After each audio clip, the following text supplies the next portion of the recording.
কই গো ছোট্ট বন্ধুরা, তোমাদের গল্পমণি তো আবার এসে গেল। আজকে তোমাদের একটা গল্প শোনাবে গল্পমণি।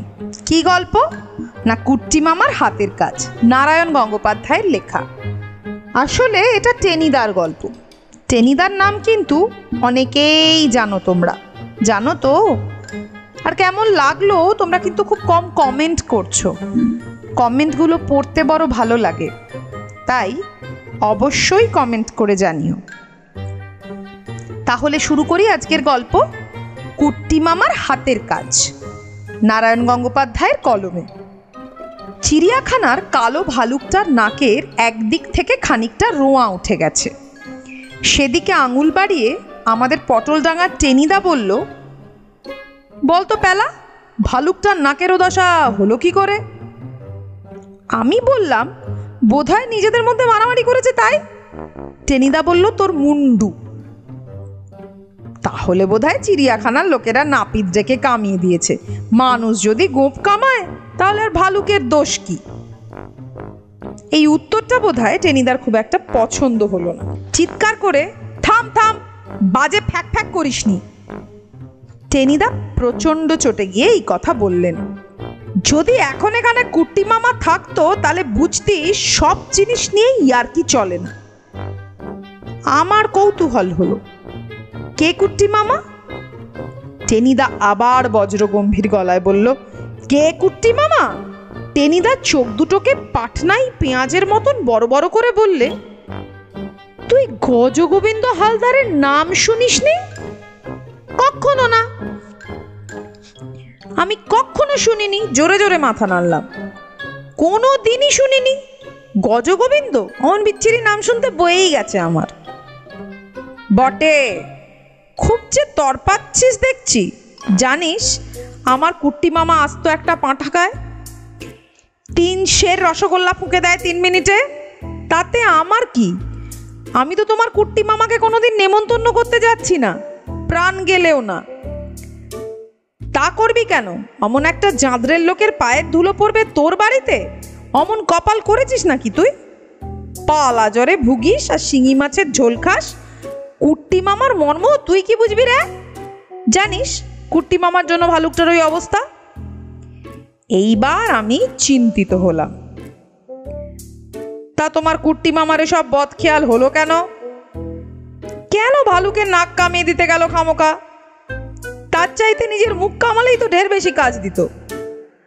চুপ কর প্যালা, আর বাজে বকলে রদ্দা খাবি। টেনিদা সিংহনাদ করল। আর তাই শুনে ভাল্লুকটা বিচ্ছিরি রকম মুখ করে আমাদের ভেঙচে দিল। টেনিদা বললে, দেখলি তো কুট্টি মামার নিন্দে শুনে ভালুকটা পর্যন্ত কেমন চটে গেল। এবার আমার কৌতূহল ঘন হতে লাগলো। তা ভালুকটার সঙ্গে তোমার কুট্টি মামার আলাপ হলো কি করে? আরে সেইটাই তো গল্প, দারুণ ইন্টারেস্টিং। বাবা, এসব গল্প এমনি শোনা যায় না, কিছু ড্রেস তো খরচ করতে হয়। গল্প শুনতে চাস? আইসক্রিম খাওয়া। অগত্যা কিনতেই হলো আইসক্রিম। চিড়িয়াখানার যেদিকটায় অ্যাটলাসের মূর্তিটা রয়েছে সেদিকে বেশ ফাঁকা জায়গা দেখে আমরা এসে বসলাম। তারপর সারসগুলোর দিকে তাকিয়ে আইসক্রিম খেতে খেতে গল্প শুরু করলো টেনিদা। আমার মামার নাম গজগোবিন্দ হালদার। শুনেই তো বুঝতে পারছিস ক্যাসা লোক একখানা। খুব তাগড়া জোয়ান ভেবেছিস বুঝি? ইয়া ছাতি, ऐसा হাতের গুল। মোটেই নয়। মামা একেবারে প্যাঁকাচির মতন রোগা, দেখলে মনে হয় হাওয়ায় উল্টে পড়ে যাবে। তার উপর প্রায় 6 হাত লম্বা, মাথায় কোঁকড়া কোঁকড়া চুল, দূর থেকে ভুল হয় বুঝি একটা তাল গাছ হেঁটে আসছে। আর রং 3 পোঁচ আলকাতরা মাখালেও অমন খোলতাই হয় না। আর গলার আওয়াজ শুনলে মনে করবি ডজন খানেক নেংটি ইঁদুর ফাঁদে পড়ে চিঁ চিঁ করছে সেখানে। তো সেবার কুট্টি মামা শিলিগুড়ি স্টেশনের রেলওয়ে রেস্তোরাঁয় বসে 10 প্লেট ফাউল কারি আর 1.5 চালের ভাত খেয়েছে। এমন সময় গো গো করে একটা গোঙানি। তারপরই চেয়ার ফেয়ার উল্টে একটা মেম সাহেব ধপাস করে পড়ে গেল কাটা কুমড়োর মতো। হই হই রই রই। হয়েছে কি জানিস, চা বাগানের এক দঙ্গল সাহেব মেম রেস্তোরাঁয় বসে খাচ্ছিল তখন। মামার খাওয়ার বহর দেখে তাদের চোখ তো উল্টে গেছে আগেই। তারপর আর 10 প্লেট খাওয়ার পরে মামা যখন আরো 2 প্লেটের অর্ডার দিয়েছে তখন আর সইতে পারেনি রে। ও গড হেল্প মি বলে তো একটা মেম ঠায় অজ্ঞান। আর তোকে তো আগেই বলেছি মামার চেহারা খানা কি বলে তেমন ইয়ে নয় আর কি। মামার এসব শুনে চক্ষু স্থির, চোখের সামনে একজন অজ্ঞান হয়ে গেছে। দলে গোটা চারেক সাহেব ছিল, কাশির ষাঁড়ের মতন তারা ঘাড়ে গর্দানের ঠাসা। কুট্টি মামা ভাবলে ওরা সবাই মিলে পিটিয়ে বুঝি পাটকেল বানিয়ে দেবে। মামা জামার ভেতর হাত ঢুকিয়ে পইতে খুঁজতে লাগলো দুর্গা নাম জপবে বলে, কিন্তু পইতে কি আর আছে? পিঠ চুলকোতে কবে তার 12টা বেজে গেছে। ঘোঁত ঘোঁত করে দুটো সাহেব তখন এগিয়ে আসছে তার দিকে। প্রাণপণে তেতো হাসি হেসে মামা বললেন, ইট ইজ নট মাই দোষ স্যার, আই একটু বেশি ইট স্যার। কুট্টি মামা বিদ্যে ক্লাস 5 পর্যন্ত কিনা, তাও 3 বার ফেল, তাই ইংরেজিটা এর বেশি আর এগোলো না।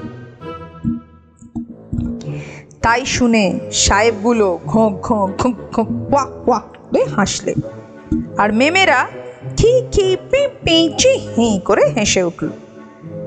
ব্যাপার দেখে শুনে তাজ্জব লেগে গেল কুট্টি মামার। অনেকক্ষণ হোয়া হোয়া করার পর একটা সাহেব এসে কুট্টি মামার হাত ধরলে। কুট্টি মামা তো ভয়ে কাঠ, এই বুঝি হ্যাঁচকা মেরে চিৎ করে ফেলে দিল। কিন্তু মোটেই তা নয়।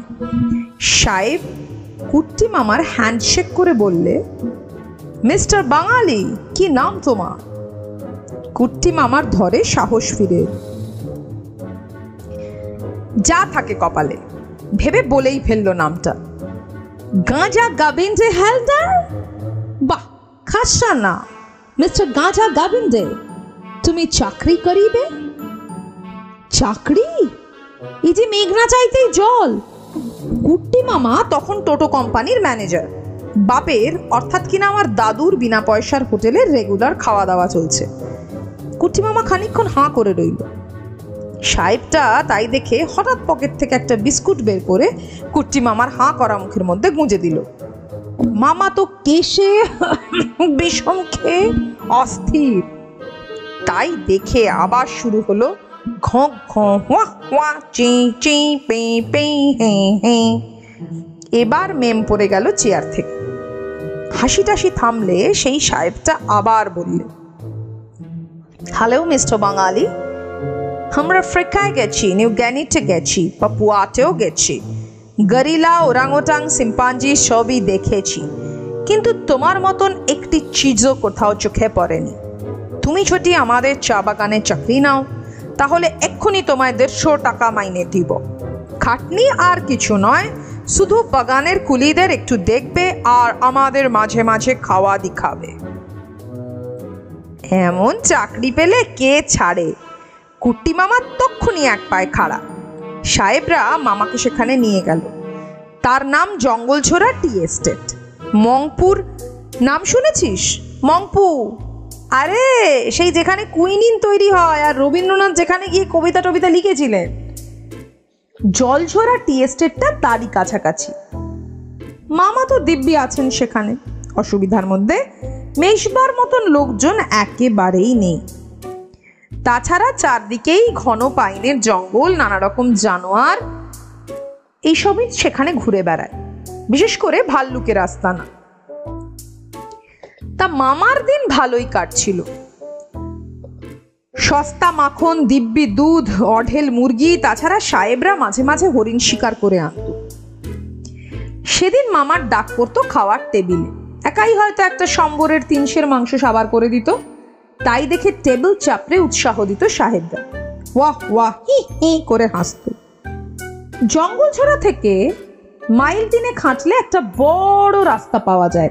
এই রাস্তা সোজা চলে গেছে দার্জিলিং, বাসও পাওয়া যায় এখান থেকে। কুট্টি মামাকে বাগানের ফুটফরমাস খাটার জন্য প্রায়ই দার্জিলিং যেতে হতো। সেদিনও মামা দার্জিলিং থেকে বাজার নিয়ে ফিরছিল, কাঁধে একটা বস্তায় 3.5 শুঁটকি মাছ, হাতে এক রাশ জিনিসপত্র। কিন্তু বাস থেকে নেমেই মামার মেজাজ খারাপ হয়ে গেল। প্রথম কারণ, সন্ধে ঘোর হয়ে এসেছে, সামনে 3 মাইল পাহাড়ি রাস্তা। এই 3 মাইলের 2 মাইলই আবার ঘন জঙ্গল। দ্বিতীয় কারণ, হিন্দুস্তানি চাকর রাম ভরসার বাস স্ট্যান্ডে লণ্ঠন নিয়ে আসবার কথা ছিল, সেও আসেনি। মামা একটু ফাঁপড়েই পড়ে গেল বইকি। কিন্তু আমার মামা গজগোবিন্দ হালদার অত সহজেই দমবার পাত্র নয়। বাবা, শুঁটকি মাছের বস্তা কাঁধে নিয়ে জঙ্গলের পথ দিয়ে মামা হাঁটতে শুরু করে দিল। মামার আবার আফিং খাওয়ার অভ্যেস ছিল, তারই একটা গুলি মুখে পুরে দিয়ে ঝিমুতে ঝিমুতে পথ চলতে লাগলো। দুধারে পাইনের নিবিড় জঙ্গল, আরও কালো হয়ে গেছে অন্ধকারে। রাশি রাশি ফার্নের ভেতরে ভূতের হাজার চোখের মতন জোনাকি জ্বলছে, ঝিঝি করে ঝিঝির ডাক উঠছে। নিজের মনে রামপ্রসাদী সুর গাইতে গাইতে কুট্টি মামা পথ চলেছে। নেচে নেচে আয় মা কালী, আমি যে তোর সঙ্গে যাব, তুই খাবি মা পাঁঠার মুড়ো, আমি তা তোর প্রসাদ পাবো। জঙ্গলের ভেতর দিয়ে টুকরো টুকরো জ্যোৎস্না ছড়িয়ে পড়ছিল তখন। হঠাৎ মামার চোখে পড়ল কালো কম্বল মুড়ি দিয়ে একটা লোক সেই বনের ভেতরে বসে কোঁ কোঁ করছে। আর কে? ওটা নির্ঘাত রাম ভরসা। রাম ভরসার ম্যালেরিয়া ছিল, যখন তখন যেখানে সেখানে জ্বর এসে পড়তো, কিন্তু ওষুধ খেত না। এমনকি এই কুইনিনের দেশে এসেও তার রোগ সারাবার ইচ্ছে মোটেও ছিল না। রাম ভরসা তার ম্যালেরিয়াকে বড্ড ভালোবাসত, বলতো ও আমার বাপ দাদার বেরাম আছে, উকে তারাইতে আমার মায়া লাগে। কুট্টি মামার মেজাজ যদিও আফিংয়ের নেশায় বোধ, তবুও রাম ভরসাকে দেখে চিনতে দেরি হলো না। রেগে বললেন, তোকে না আমি বাস স্ট্যান্ডে যেতে বলেছিলুম, আর তুই এই জঙ্গলের মধ্যে বসে কোঁকো করছিস? নে চল। গোগো আওয়াজ করে রাম ভরসা উঠে দাঁড়ালো। কুট্টি মামা নাক চুলকে বলল, ইহ, গায়ের কম্বলটা দেখো একবার, কি বদখত গন্ধ ম্যাগো, কোনদিন ধুসনি বুঝি? শেষে যে উকুন হবে রে ওতে। নে চল বেটা, গাড়ল একটা। আর এই শুঁটকি মাছের পুঁটলিটাও নে, তুই থাকতে ওটা আমি বয়ে বেড়াবো নাকি? এই বলে মামা পুঁটলিটা এগিয়ে দিল রাম ভরসার দিকে। হাত তো নয়, যেন নুলও বের করছে। যাক, ওতেই হবে। মামা রাম ভরসার হাতে পুঁটলিটা গুঁজে দিল জোর করে। রাম ভরসা বলল, গ গ খক। ইস, সাহেবদের সঙ্গে থেকে যে খুব সাহেবই বুলি শিখেছিস দেখছি। চল এবার বাসামে ফিরে কুইনিন ইঞ্জেকশন দিয়ে তোর ম্যালেরিয়া তাড়াবো, দেখবো কেমন সাহেব হয়েছিস তুই। রাম ভরসা বলল, ঘোঁক ঘোঁক ঘোঁক ঘোঁক। বাংলায় হিন্দি বলতে বুঝি আর ইচ্ছে করে না, চল পা চালা। কুট্টি মামা আগে আগে, পিছে পিছে শুঁটকি মাছের পুঁটুলি নিয়ে রাম ভরসা। মামা একবার পেছনে তাকিয়ে দেখলে কেমন থপাস থপাস করে হাঁটছে রাম ভরসা। উহ, খুব যে কায়দা করে হাঁটছিস, যেন বুট পরে বড় সাহেব হাঁটছেন। রাম ভরসা বললে, খচাক ঘচাত, চল বাড়িতে। তোর কান যদি কচাত করে কেটে না দিয়েছি, তবে আমার নাম গজগোবিন্দ হালদারি। মাইল খানে খাঁটবার পর কুট্টি মামার কেমন একটা সন্দেহ হতে লাগলো। পেছনে পেছনে থপথপ করে রাম ভরসা ঠিকই আসছে, কিন্তু কেমন যেন কচর মচর করে আওয়াজ হচ্ছে।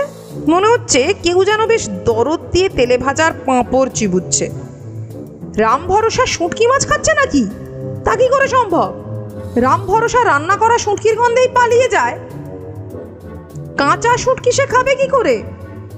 মামা এবার পেছনে তাকিয়ে দেখল, কিন্তু বিশেষ কিছু বোঝা গেল না। একে তো নেশায় চোখ বুজে এসেছে, তার উপরে এদিকে একেবারে চাঁদের আলো নেই, ঘুরঘুরটি অন্ধকার। শুধু দেখা গেল পেছনে পেছনে সমানে থপথপিয়ে আসছে রাম ভরসা, ঠিক তেমনই গদাই লস্করি চালে। পায়ের নিচে পাইনের অজস্র শুকনো কাঁটাওয়ালা পাতা ঝরে রয়েছে। মামা ভাবলে হয়তো তাই থেকেই আওয়াজ হচ্ছে এরকম। তবু মামা জিজ্ঞেস করলে, কিরে রাম ভরসা, শুটকি মাছগুলো ঠিক আছে তো? রাম ভরসা জবাব দিলে, ঘু ঘু ঘু ঘু। ইস, আজ যে খুব দাঁতে রয়েছিস দেখছি, যেন আদত বাস্ত ঘুঘু। রাম ভরসা বললে, হুম হুম। কুট্টি মামা বললে, সে তো বুঝতেই পারছি। আচ্ছা চল তো বাড়িতে, তারপর তোরই একদিন কি আমারই একদিন। আরো খানিকটা হাঁটবার পর মামার বড্ড তামাকের তেষ্টা পেল। সামনে একটা খাড়া চড়াই, তারপর প্রায় আধ মাইল নামতে হবে। একটু তামাক না খেয়ে নিলে আর চলছে না। মামার বাঁ কাঁধে একটা চৌকিদারি গোছের ঝোলা ঝুলতো সব সময়। তাতে জুতোর কালি, দাঁতের মাজন থেকে শুরু করে টিকে তামাক পর্যন্ত সব থাকতো। মামা জুত করে একখানা পাথরের উপর বসে পড়ল, তারপর কলকে ধরাতে লেগে গেল। রাম ভরসাও একটু দূরে ওঁত পেতে বসে পড়ল আর ফোঁস ফোঁস করে নিঃশ্বাস ছাড়তে লাগলো। হুম, সে তো জানি, তামাকে আর তোমার অরুচি আছে কবে? আচ্ছা দাঁড়াও, আমি একটু খেয়ে নিই, তারপর প্রসাদ দেব তোকে।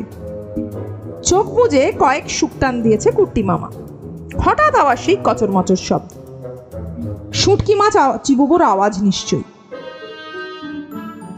কুট্টি মামা একেবারে অবাক হয়ে চেয়ে রইল কিছুক্ষণ, তারপর রাগে ফেটে পড়ল। তবে রে বেল্লিক, এই তোর ভণ্ডামি? শুটকি মাছ হাম নেহি ছুতে, রাম রাম, দাঁড়া দেখাচ্ছি তোকে। বলেই হুকোটুকো নিয়ে মামা তেড়ে গেল তার দিকে। তখন হঠাৎ আকাশ থেকে মেঘ সরে গেল।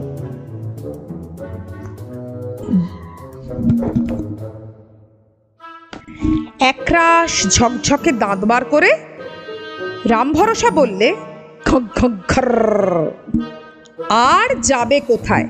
হাতের আগুন শুদ্ধ হুকোটা রাম ভরসার নাকের ওপর ছুঁড়ে দিয়ে বাপরে গেছি রে বলে কুট্টি মামার চিৎকার। তারপরেই ফ্ল্যাট, একদম অজ্ঞান।